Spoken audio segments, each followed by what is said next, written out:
নমস্কার বন্ধুরা, আজকে চলে এলাম নতুন একটি ব্লগ নিয়ে। আশা করি আপনারা সকলেই ভালো আছেন, সুস্থ আছেন।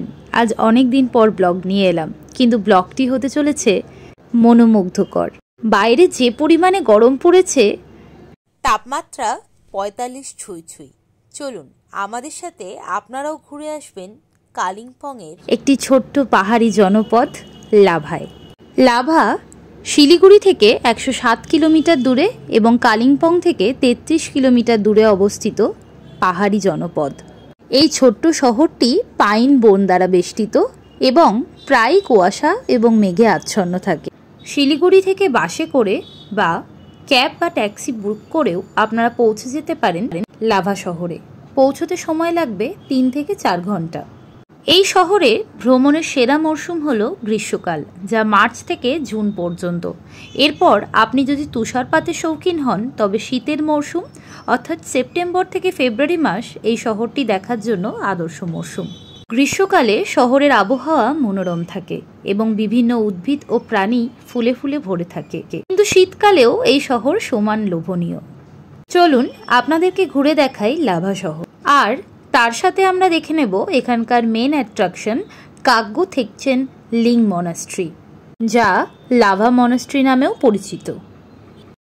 এনজেপি স্টেশন থেকে একটি টোটো ভাড়া করে আমরা পৌঁছে যাই শিলিগুড়ি তেনজিং নোরগে বাস স্ট্যান্ড। সেখান থেকে লোকাল বাসে করে আমরা পৌঁছে যাই কালিম্পং।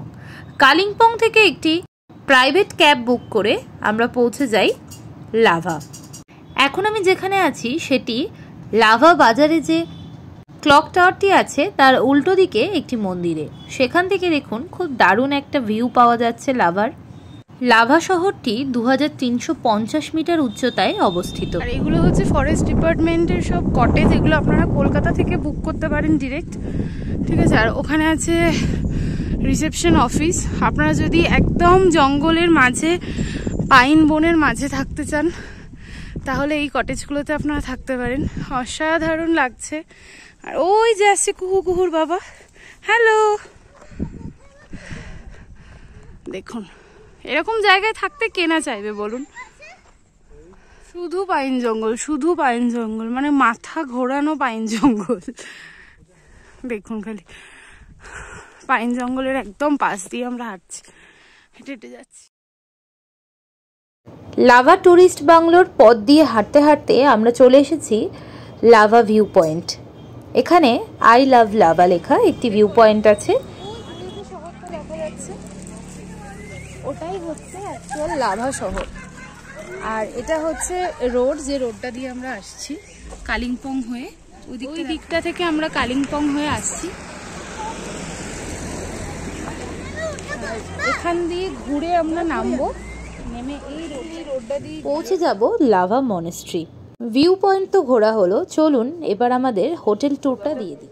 দারুণ ভিউ আছে আমাদের রুমটা থেকে। জাস্ট দেখো, এই পর্দাটা সরাবো আর এখানে দেখো কাঞ্চনজঙ্ঘা পুরো দেখা যাচ্ছে। আমি জানলাটা খুলে দেখাচ্ছি, দেখো জাস্ট ভিউটা দেখো, অসম। আর একটা জিনিস দেখাচ্ছি,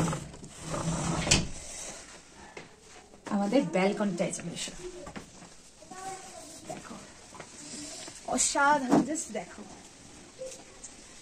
মানে এখানে বসে তুমি সন্ধ্যাবেলা সকালবেলা গরম গরম চা কফি উপভোগ করতে পারবে। এত সুন্দর সিনারি দেখতে দেখতে। এখন শুধু প্রচন্ড মেঘ আছে, তাই মেঘটা যদি না থাকতো তাহলে আমি দেখাতে পারতাম। ঠিক ওই জায়গাটা, ওই পয়েন্টটায় আছে স্লিপিং বুদ্ধ, যেটা আমি তোমাদেরকে এখন দেখাতে পারছি না, এখন মেঘ আছে তাই, ঠিক আছে। আর এটা হচ্ছে পুরো পাইন বনটা, পুরো পাইন বন। তার সাথে মানে এদিকটায় হয় সানসেট, এদিকটা হচ্ছে পূর্ব দিক, সানরাইজ হয়। আর এই জায়গাটায় আছে, ঠিক এই জায়গাটায় আছে স্লিপিং বুদ্ধটা। এটা আমি কালকে যদি সম্ভব হয় সানরাইজের সময় দেখাবো। আর সঙ্গে এই পাইন বনটা দেখো। আর শুনেছি আমরা রাত্রিবেলা এখানে ভালুক বেরোয়, মানে আমাদের হোমস্টেটা অনেকটা উঁচুতে আছে, কিন্তু এই নিচটা দেখে না, ওই জায়গাটা দিয়েই পাইন বনের মাঝে প্রচুর ভালুক বেরোয় রাত্রিবেলা। তো আমাদের হোমস্টেটা তোমাদের কেমন লাগলো একটু জানাবে। একটু ওপরটা দেখিয়ে দাও।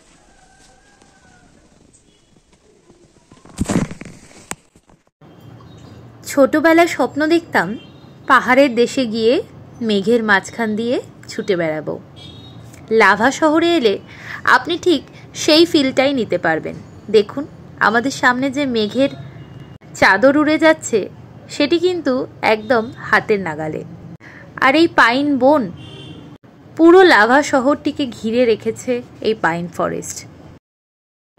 এই লাভা শহর থেকে Neora valley national park, Kolakham Lava monastery, Rachela pass এবং সামাথার মতো মালভূমির মতো সাইটগুলি শহরের প্রধান পর্যটন স্থানগুলির মধ্যে অন্যতম। তাছাড়া খুব সামনেই চাঙ্গে ফলসও আছে, আপনারা চাইলে সেটিও ঘুরে আসতে পারেন। চলুন এবার আমরা লাভা মনেস্ট্রি ঘুরে আসি, যা কাঙ্গু থেকচেন লিং মঠ নামেও পরিচিত। যেটা সকাল 5:30 থেকে বিকাল 5:30 অবধি খোলা থাকে। চলো আমরা ভেতর থেকে কাগ্যু থেকচেন লিং মঠ, যা রত্নঋষি বিহার বৌদ্ধ গুম্ফা বা সহজভাবে লাভা মঠ নামেও পরিচিত। এটি তিব্বতী স্থাপত্যের উপাদান এবং শৈলীর সাথে সাদৃশ্যপূর্ণ। এই মনাস্ট্রিতে বেশ কয়েকটি প্রার্থনা হল, লন, বসার জায়গা এবং একটি বড় বুদ্ধ মূর্তি রয়েছে এবং এটি সঠিকভাবে রক্ষণাবেক্ষণও করা হয়। 1988 সালের এপ্রিল মাসে এই মঠের নির্মাণ কার্য শুরু হয়েছিল। মঠটি 1990 সালের 6 জুন সম্পূর্ণভাবে সকলের প্রবেশের জন্য খুলে দেওয়া হয়। এটি নেওড়া জলাধারের ঠিক পাশেই অবস্থিত এবং নেওড়া ভ্যালি ন্যাশনাল পার্কের প্রবেশদ্বার হিসেবেও কাজ করে। আগে মাত্র কয়েকজন সন্ন্যাসী নিয়েই এই জায়গাটি শুরু হয়েছিল, কিন্তু সময়ের সাথে সাথে সংখ্যা বাড়তে থাকে। বর্তমানে এটি 110 জনেরও বেশি সন্ন্যাসীর থাকার ব্যবস্থা করে। এই মনস্ট্রির ভিতরে সন্ন্যাসীদের বৌদ্ধ সাহিত্যের কঠোর অধ্যয়ন এবং ধ্যানে ব্যস্ত থাকতে দেখা যায়। ভেতরটা ঠিক এরকম দেখতে, এই প্রথম দেখলাম, খুব ভালো লাগছে দেখে। দারুণ ভিউ পয়েন্ট আছে।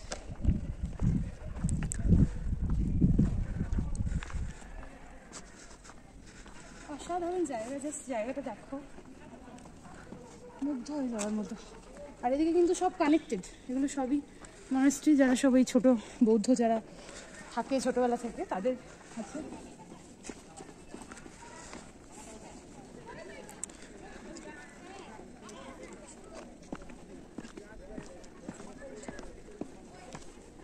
এদিক দিয়ে ঘুরেও নামা যাবে। এদিকে এগুলো পুরোটা কানেক্টেড, এই ছাদের সাথে ওই ছাদ, ওই ছাদের সাথে ওই ছাদ। ওগুলোতে বাচ্চারা থাকে, পড়াশোনা করে, এখানে বৌদ্ধ ধর্মে দীক্ষিত হয়।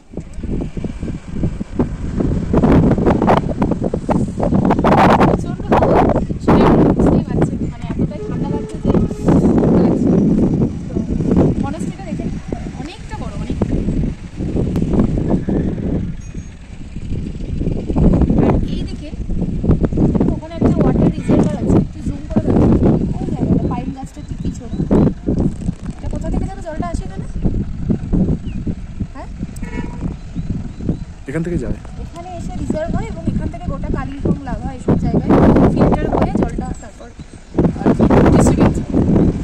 এই পতাকাগুলো হচ্ছে একটু মানে ধার্মিক ব্যাপার আছে, এগুলোতেও কিছু লেখা থাকে, কি লেখা থাকে জানা নেই। ভালো লাগছে, সূর্য অস্ত যাচ্ছে, এখন বাজে প্রায় 5টা।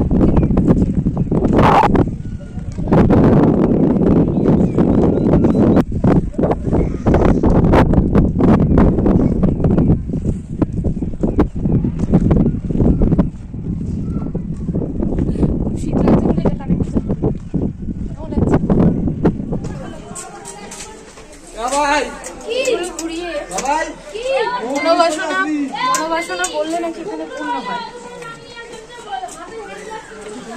অনেক আছে।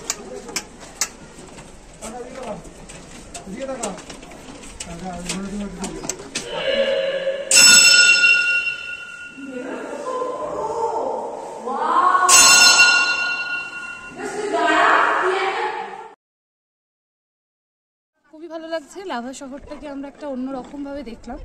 এই মনাস্ট্রিতে এসে মনটাও ভীষণ শান্ত হয়ে গেল, খুবই ভালো লাগছে। আপনারাও পারলে সবাই আসুন, লাভা শহরটাকে দেখুন, চিনুন। আর আমার যদি ভিডিওটা ভালো লেগে থাকে তাহলে অবশ্যই ভিডিওটাতে একটা লাইক করে দেবেন, চ্যানেলটি সাবস্ক্রাইব করে দেবেন। আর যারা যারা এতদিন আমার পাশে ছিলেন তাদেরকে অসংখ্য ধন্যবাদ। বাই।